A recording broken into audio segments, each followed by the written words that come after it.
बच्चों, पाठ 1 में हमने वर्णमाला का अध्ययन किया। वर्णमाला में हमने देखा कि जब हम वर्णों को आपस में मिलाते हैं तो शब्दों का निर्माण होता है। शब्द से का अर्थ होता है जिसका कोई अर्थ निकले। शब्द मतलब ऐसा समूह जिसका कोई अर्थ निकले। आज अपन पाठ 2 में शब्द परिचय के अंदर संज्ञा शब्दों का अध्ययन करेंगे। बच्चों, जैसा कि आप जानते हो कि किसी व्यक्ति, वस्तु, स्थान के नाम को संज्ञा कहते हैं। इन संज्ञा शब्दों को संस्कृत भाषा में 3 भागों में या 3 लिंगों में विभक्त किया गया है। बच्चों, संस्कृत भाषा में लिंग भी 3 होते हैं, इसलिए संज्ञा शब्दों को 3 लिंगों में विभक्त किया गया है। प्रत्येक लिंग में शब्द तीनों वचनों में होते हैं। संस्कृत भाषा में वचन भी 3 होते हैं, एक वचन, द्विवचन और बहुवचन। तो इसलिए जितने भी संज्ञा शब्द हैं, चाहे वो पुल्लिंग के हो, स्त्रीलिंग के हो, नपुंसकलिंग के हो, वो तीनों वचनों में विभक्त होते हैं। संज्ञा शब्दों में पहला लिंग जो होता है वो होता है पुल्लिंग। पुल्लिंग शब्द दूसरा भाग होता है स्त्रीलिंग, तीसरा भाग होता है नपुंसकलिंग।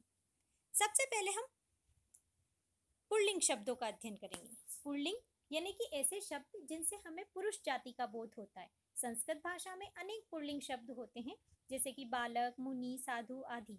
परंतु इस पाठ के अंत में अकारांत पुल्लिंग शब्दों के तीनों वचनों के विषय में हम पढ़ेंगे। यानी कि सबसे पहले हम अकारांत पुल्लिंग शब्द पढ़ेंगे।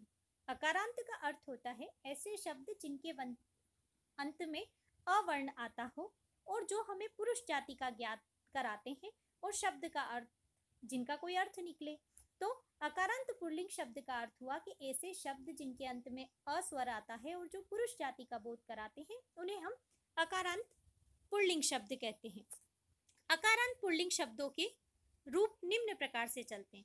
देखो बच्चों, जब भी किसी अकारांत पुल्लिंग शब्द के हम रूप बनाते हैं एक वचन, द्विवचन और बहुवचन में, तो जो भी शब्द हमारे पास होता है, सबसे पहले हम उसके अंत में विसर्ग को जोड़ते हैं। ये जो 2 बिंदियां आपको दिखाई दे रही है, ये विसर्ग कहलाती हैं। यानी कि हम विसर्ग को जोड़ते हैं तो एक वचन का रूप बन जाता है बालकः।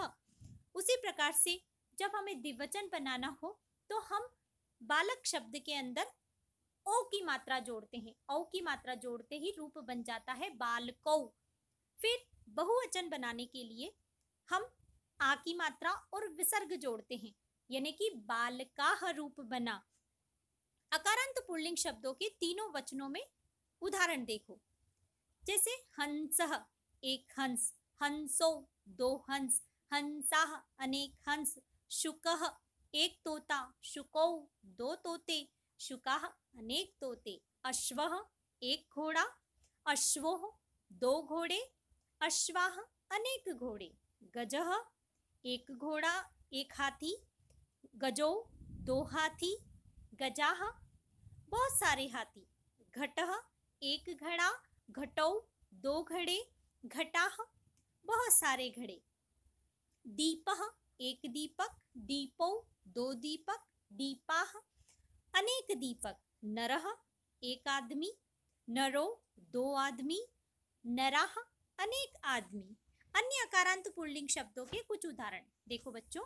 कुकुरः का अर्थ होता है कुत्ता। इनके भी विभक्ति रूप जैसा कि हमने ऊपर देखा उसी प्रकार से चलते हैं, जैसे कि कुकुरः, कुकुरौ, कुकुराः।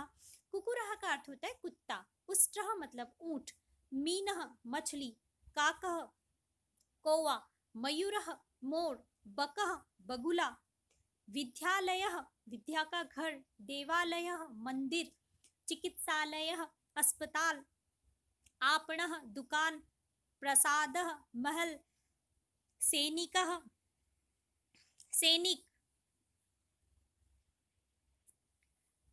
चिकित्सकः डॉक्टर, वैद्य, गायकः गाने वाला, नायकः हीरो अभिनय करने वाला, दर्पणः कांच, वृक्षः पेड़, पादपः पौधा, मीनः मकरः पुल्लिंग शब्द। यानी कि उच्चारण की दृष्टि से हमें स्त्रीलिंग से प्रतीत होते हैं, लेकिन ये पुल्लिंग शब्द होते हैं। मीनः मतलब मछली, मकरः मतलब मगरमच्छ।